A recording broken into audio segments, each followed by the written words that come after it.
Hello Nursery, today for story time we're going to read the story Fee Fi Fo Fum. Now the story is all about the big bad wolf, but in this story he's called Wolfie and it's all about a disastrous day that he's having. Let's find out what happens. Wolfie's plan to eat the girl in the red cloak had gone well to start with. He'd hidden Granny in the cupboard and put her on her nightclothes before the girl walked through the door. If only he hadn't shown the girl his teeth. She screamed so loudly. Well, wouldn't you if you saw a big bad wolf? That Will the woodsman had heard her and come running to her rescue. In a panic, Wolfie dived out the nearest window and landed with a yelp in an enormous patch of stinging nettles. Could his day get any worse? Luckily, he managed to outrun the angry woodsman, who was weighed down by his heavy axe. Not taking any chances, Wolfie kept running, forgetting that he was still wearing Granny's disguise. Just as he thought he was safe, the nightie slipped down around his ankles, making him trip and fall into a thorny bush. Once his head had stopped spinning, he saw that he had landed outside a little cottage. Inside, he could hear an angry woman shouting, "Oh, Jack, what on earth are we meant to do with these silly beans?" Before Wolfie could move, the beans came sailing out of the open window and rained down on his head. "Ow!" he said. "I've had enough of this." It was starting to get dark. Wolfie was exhausted, so he settled down to sleep. As he lay dreaming, a beanstalk began to grow from one of the beans. It stretched higher and higher into the sky, and by the time Wolfie woke up, it was disappearing into the clouds. He heard the sound of rustling leaves from above and caught a whiff of smelly socks. "A boy!" he exclaimed hungrily.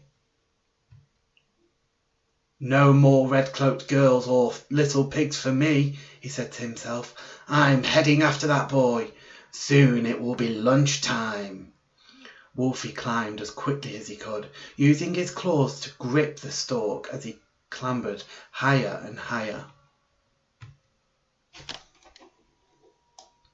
When he finally reached the top, he gasped in amazement as he stared up at a gigantic castle.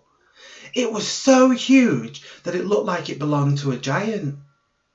In the door was an enormous cat flap, through which he saw a boy's legs disappearing. Wolfie struggled as he waded through the soft, fluffy clouds, but eventually he reached the flap and clambered inside.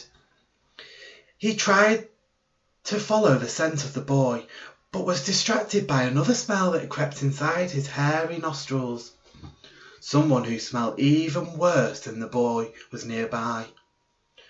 Wolfie crept quietly through the empty halls until he reached the kitchen. There, on top of a huge table, stood the boy with a goose under one arm and a harp under the other. Without making a sound, Wolfie tiptoed towards him. But the silence was suddenly shattered as the harp played a noisy tune. "Uh-oh," said the boy as the ground began to rumble. A terrified voice boomed, "Fee, fi, fo, fum." "Fee, fi, fo, fuff," muttered Wolfie to himself. "I think it's best I head off." But at that moment the boy jumped down from the table and landed on Wolfie, pinning him to the floor. "Sorry," said the boy, grinning as he ran towards the door.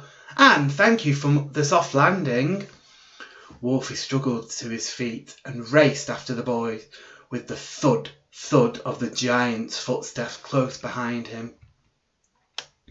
The boy hurried through the cat flap and raced ahead, but poor Wolfie was too slow. The giant yanked open the door and sent him flying through the air with a colossal kick. Wolfie landed in a painful heap next to the beanstalk.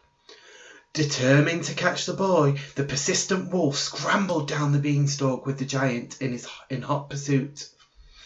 In his haste, Wolfie slipped and tumbled, overtaking the boy and bouncing from branch to branch before meeting the ground with a bone-shuddering thump.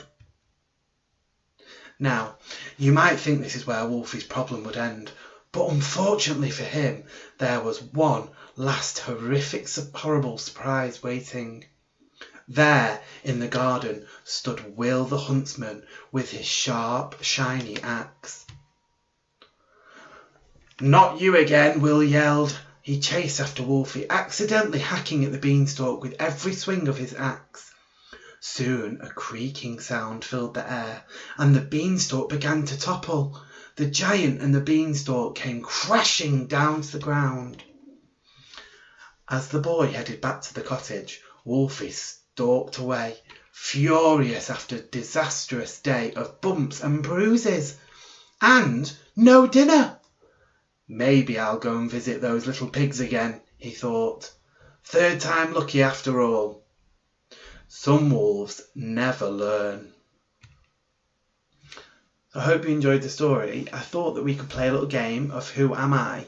So I'm going to read you some descriptions of the characters that have been in this story, and I wonder if you can guess which character I'm describing. I am a human.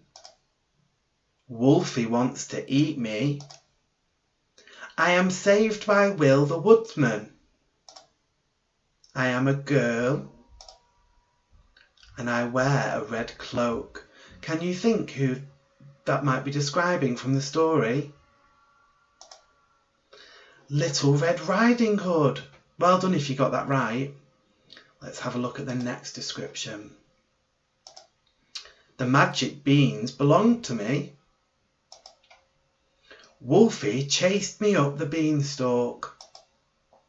I stole something from the giant. I live in a cottage, and I am a boy. Can you remember who Wolfie chased up the beanstalk? Who stole something from the giant? Do you know who it's describing? Jack! It was Jack that was chased up the beanstalk.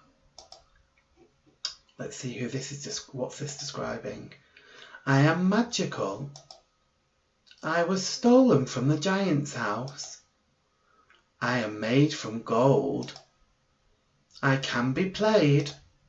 I am a musical instrument. Can you remember what was stolen from the giant's house? It's the harp. Well done if you got that right. And last one. I am an animal. I tried to eat Little Red Riding Hood. I followed Jack up the beanstalk. I was kicked by the giant.